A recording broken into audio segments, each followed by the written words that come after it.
And we are live. Hello, everybody, and welcome to the best series on the internet, The Secret Life of Rabbis. Guest presented today by myself, Rabbi Nick from Bushy, and we are going to be interviewing the one, the only there could be others. Rabbi Daniel Fine of Stanmore Shul. What a privilege and honor to have you on the show today, Rabbi Fine.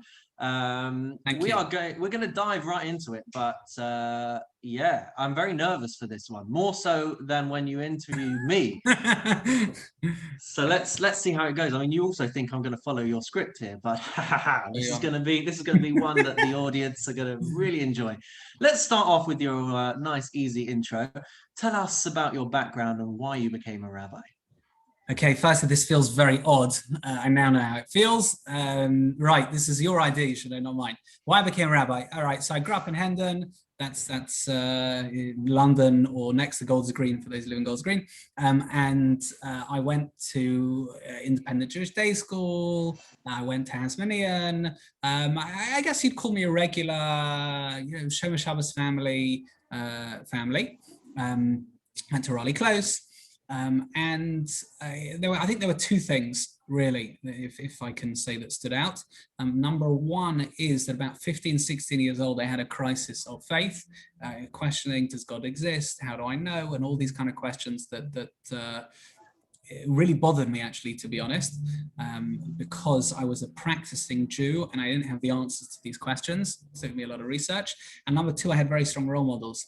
I had role models in schools and rabbis, and the combination of that, plus having to be a very serious student, meant that when I eventually decided to go to yeshiva, so it was just a natural kind of follow on, and then the rest is history. The beard grew, and that was that.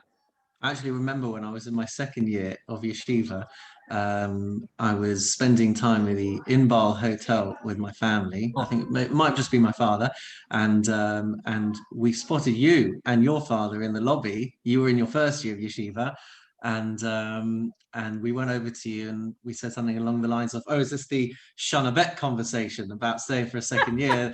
And your dad was like, "No, this is Shana Gimel already. This is." Oh my gosh, yeah, I remember, actually, it's full credit to them. They came out to visit me in yeshiva quite often. I probably should have spent more time with them. I was very for 2 years, I slept about 4 hours a night, more or less. I didn't sleep on Thursday night, so I was quite a serious student in yeshiva. I used to time when they would come, and for a certain hour or 2 hours I was with them, then I ran back to yeshiva. It seems like a long time ago, but no, they really were and are amazing parents. Really supported me anything, whether it was playing football as a 14-year-old in America, they supported me. Whether it was over revising for GCSEs and A-levels and getting stressed, they supported me. In becoming a rabbi, it took time, but they supported me. Well, that is amazing, and kol hakavod to them, and kol hakavod to my parents as well. Why not give them a shout out? That's actually going to lead me on to my off-the-cuff question, Rabbi Fine, because I, along with a number of our esteemed colleagues, have this perception of you that you somehow manage to warp and bend time. If you look back at the last, 18 years since you went to yeshiva, and all of the projects, all the initiatives, all of the books, by the way, new book out at Lehman's and all your favorite bookshops, don't forget to get a copy. So yeah, how do you do it? All these projects, all these initiatives, all these YouTube series, Okay, very simple. Firstly, a lot of it is perception. I don't think I'm a real hard worker, but that's, I'd say, no one. But number two is balancing time. I'm very, very organized. I have a list over here. Here's my week. I make this the week before. On the top, it has all the shiurim that I'm giving this week. If I can open it. And on the bottom, it has my to-do list. So these are these are the shiurim. On the top, and the bottom is my to-do list. It's a bit of a small one this week, that's that. I have to do it. That's number one. Number two is that once you're focused on one thing, so I'm focused on that. I don't kind of switch between things the whole time, and I get it done, even if it's not perfect. You can wait ages to be a perfectionist. Even if it's not perfect, then I guess you've got to try and get it done. That's amazing. I mean, I'm going to write that down because when it comes to these things, I'm a bit of a perfectionist, and that's why none of my series have made it to air yet. Okay, Rabbi. So, by the way, just one other tip. Okay. Be asleep when other people are awake, and be awake when they're asleep. So helpful because no one's contacting you. You know, I'm not by nature. I'm a late kind of go to bed late, but I've just trained myself otherwise. I'm up at like 5:30 in the morning. Because that's when people are asleep, so I can be active then. It's great. It's absolutely great. Do it, I'm telling you. I'll, okay. Let's move on from that one, right? Yeah. I'm a rabbi who's asleep when he's asleep. Anyway, enough about me. Let's go back to you. Your most embarrassing moment. Okay, this is going to take a while. Let me do one by one. And my real most embarrassing rabbi moment is like this. There was a guy who I taught in yeshiva who was doing okay and moved back to America. And I got a message from him. He's in New York. I was in Israel. I got a message from him on Shabbos. Yeah, he's a guy's been in yeshiva. He's a lovely kid. Whether he was still religious or not, but to message the rabbi on Shabbos, like you don't do that, right? You don't do that. So I was thinking, should I say something? Should I not? I'm a nice guy, but it's Shabbos. You have to stand up for it. Eventually, in a kind of nice-ish way, I said, you know what? I'd loving to hear from you. Thank you very much, Jacob, whatever his name was. But you just can't message the rabbi on Shabbos. And I felt really bad for doing that. He messaged me back saying that you've calculated the time zone wrong. And actually he hadn't messaged me on Shabbos. It was really embarrassing. So I just apologized, and that was one. Number two is in shul. On the rare occasion I take the main shul. I don't like telling people to be quiet. This is in the days we had shul. Yeah, I don't like telling people to be quiet. When they're talking too much in shul, so I say like a nice idea, a dvar Torah, to keep them quiet because they won't talk when the rabbi's speaking and just fall asleep. So I said this nice dvar Torah, and then everyone was quiet, of course. And then I turned to the gabba, the warden, on the other side of the bimah, and I said very quietly, that will shut them up then. And he motions to me and he says, Rabbi, the loop system's working. So for those who don't know, this is for the people with hearing aid, so they can hear everything. It wasn't one of my finest moments. I think rabbis, we have to be very sensitive. I say that to myself. We have to be very careful. We can embarrass others, unfortunately. Now, I remember I once sent a very innocent email about a new project in shul, and I suggested a project, and then a certain person should do that project, right? It turns out that someone was already doing something somewhat similar. I just wanted expanding, and they got very offended that I'd suggested someone else do it.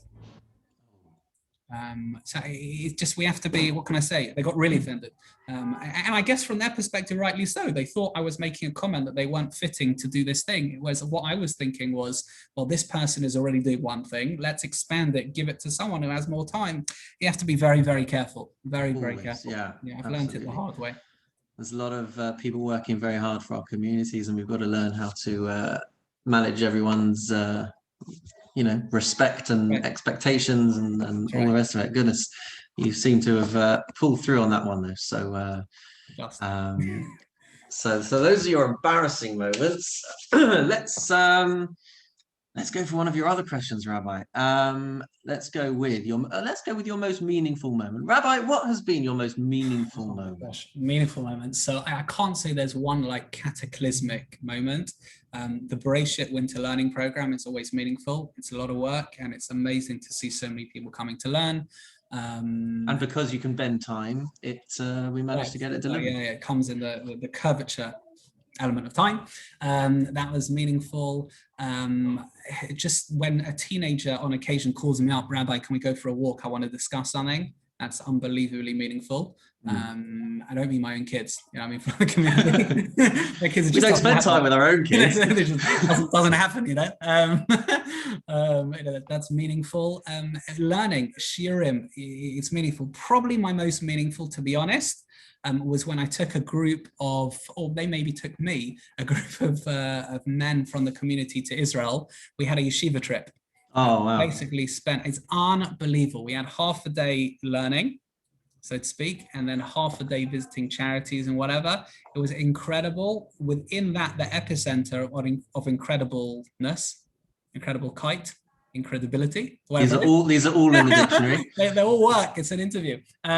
We went to the Kotel for Nates for sunrise. Now we got up at stupid o'clock, like 5 o'clock or whatever. It was even early by my standards. You're already awake. Of course, I was awake. I couldn't be awake when they were, sleep when they're awake. And we got there. You remember the Kotel for sunrise, which is basically vaguely, it's really, really noisy in general. The Kotel, and at sunrise, because everyone wants to start that meter at the same time. To suddenly, it's all quiet, but it's like this audibly piercing silence, and I knew it was going to happen. Right, but they didn't. I didn't tell them, right? And it was incredible to see and feel. I know it's figurative, but the loudest silence you'll ever hear. It was absolutely meaningful.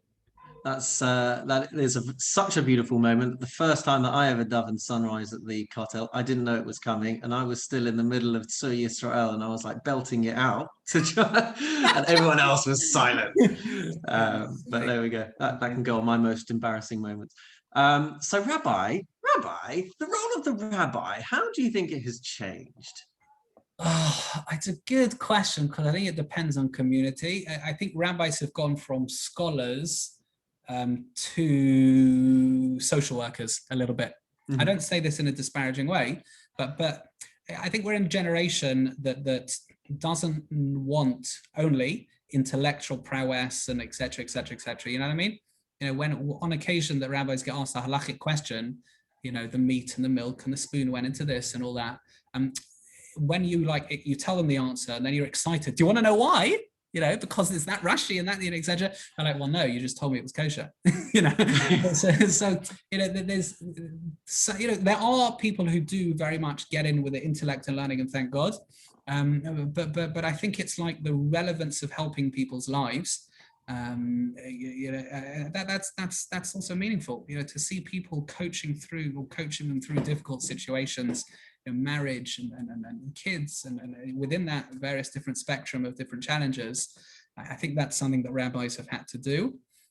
It's hard because we're not by nature qualified like that, right? You have to take, I have taken like a part therapy course, but we're used to learning Chumash, we're used to learning Gemara. Now obviously that makes us hopefully into people who can care and empathize and think and compartmentalize. But dealing with someone's life issue is very, very different. And I think that's something that rabbis have been thrust into perhaps more than they ordinarily thought so when they first entered the world of yeshiva. So let me ask you a bit of a curveball question here then, Rabbi, not one that's on your list, but from the point of view of rabbis, up and coming rabbis, people, rabbis in training, people in yeshiva, do you think there's anything in the system that needs to change, or even from a high school level already, do you think there's anything that needs to change? Okay, that's a really good, to become rabbis.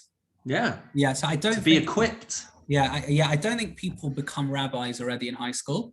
You know what I mean? I think that's out, but no, I didn't. We'll talk about that offline. It's a good question. Look, firstly, the learning itself does something to a person. There's no question. Learning and growing and being, that's something. Are there certain things that I wish I would have known before becoming a rabbi? 100%. What are they? Number one, the sensitivities of a community. Number two, goal setting and managing others' expectations. Number three, some elements of marketing. Number four, I think we're up to four, dealing with criticism. I think that's massive. When in yeshiva, I'm being serious, when in yeshiva you ever criticized publicly or privately? Never. You don't go into the job thinking someone's going to say something about me on Facebook. Or someone's going to say something, I like the sermon, I didn't like the sermon, and the story, and the broader things as well. That's something that we're not used to.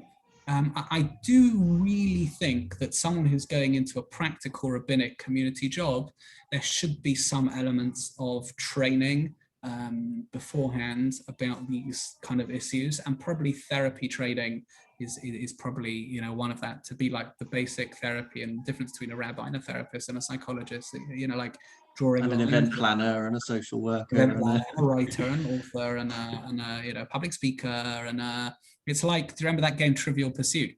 yeah. You had to collect the pieces of pie. You basically got, that's. What did you used to call them like that? Pie. What?